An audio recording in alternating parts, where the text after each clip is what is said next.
Win the incredible Steigercraft, Evinrude, Lowrance Grand Prize Boat Package, and more in the Fisherman's 2018 Dream Boat Fishing Challenge. Get the details at thefisherman.com.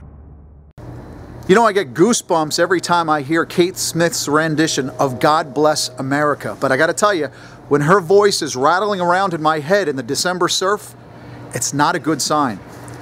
I'm Jim Hutchinson with the New Jersey Delaware Bay edition of the Fisherman magazine, and I don't know if she's singing or not, but for sure the surf bite in Ocean and Monmouth County has slowed up quite a bit. Now, it's not to say there's not fish out there.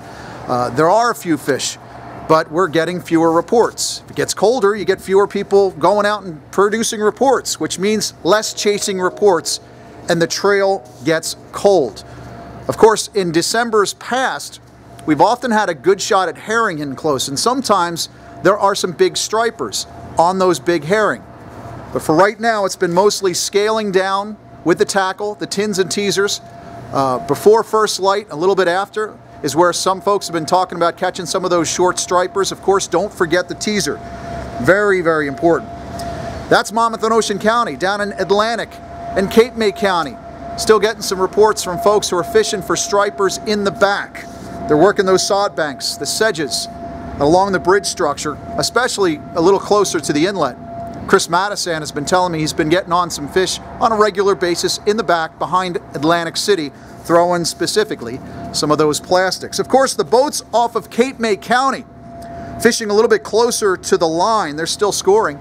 Joe Cunningham shared this shot from a Relentless Fishing New Jersey charter last weekend, S&S Redheads and Chartreuse. Guess it's those mojos. The mojos seem to be working best. I've had a couple of guys reported in to Lewis Harbor Marina over the weekend, like Damian Fuscolero, coming up to Mojo, the Jersey side, this past weekend as well. In fact, this week, Bill Doherty, he checked in with the folks at Tight Lines Bait and Tackle in Summers Point. That's this week, and did well on those stripers outside as well. Here at the Gambler in Point Pleasant, spoke to Captain Bobby Bogan and crew. They said they're going to continue jigging for stripers as well this Friday, Saturday, and Sunday. Over the weekend, caught a lot of fish, working a little bit north of Manasquan Inlet.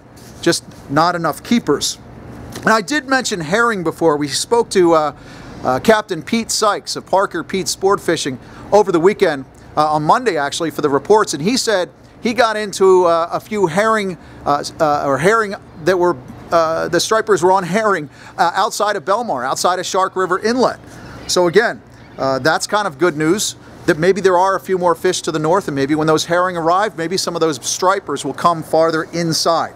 The bass and tuna up until late, though, have also been feeding heavily on what appears to be Tommy cod or frost fish. The best bet, of course, inshore right now is blackfish or tog, and they're still on those nearshore snags as well. Doing our reports this week, found out anywhere from 70 feet to 17 fathoms. The key is finding locations that have not been worked over, that aren't getting a lot of pressure. So if you can find some of those locations, that's pretty good. Now, don't forget, later into the winter, later in December, and in January and February, folks are still going to be sailing for tog. They're just going to be pressing farther offshore. And once you get into that deep water with the heavy currents, you're not really able to use a lot of that light spinning gear. But right now is a good time. The jig bite has been very exciting, especially when you realize that's not a spiny dog at the end of your line, but a pretty big hog. Oh, it's a pig! That's a good fish. A good fish for young Tommy Huber. Tommy Huber checks into Riptide Bait and Tackle all the time. He's had his share of big fish this fall and continues to get on them. Good fish. Several New Jersey and Delaware party and charter boats continue hitting those tog grounds.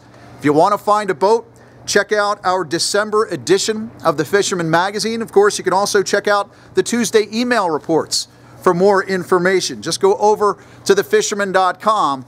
Look, weekly fishing reports under the Jersey section. You can go to the region of your choice and find out where some of those boats are sailing. Also find out some of the tackle shops and what they're reporting right now. You'll also have, of course, right now the offshore sea bass trips. Some big fish too. 14-year-old Brandon Hulse with a 5-pound humpback that he caught aboard Captain Steve Spinelli's Skylarker on Saturday. Doing reports again this week and making some phone calls, we find the best action is in the 60 to 70 mile range. So those are long range trips. The day boats working closer to the 30-mile range have had to contend with those nearly extinct spiny dogfish. Congress heading back for break at the end of this week. They get a little time off. So they are getting things done at the end of the year. But what we're trying to find out is, are they getting stuff done on recreational fishing stuff? We did a write-up of the Modern Fish Act this week. By midweek, still hadn't found out if that bill had gone through in the Senate or the House. Any movement on that legislation, we'll update you over at thefisherman.com and also at our Facebook page. If you haven't found us, go over there and like it so you can get stuff in your feed and find out what's going on. Of course, I did find out watching C-SPAN this week. Yeah, that's what I do while I work. Some really important stuff tackled by Congress this week. Did you know December 15th is now considered National Wreaths Across America Day? And October 21st will now forever be known as the start of National Chemistry Week. The important stuff. We'll have the important stuff on stuff like striped bass posted at thefisherman.com. Actually, by Monday or Tuesday next week, we'll have a feature article about the status of striped bass. Make sure you dial in to thefisherman.com. Bundle up, scale down, and get in on the bite.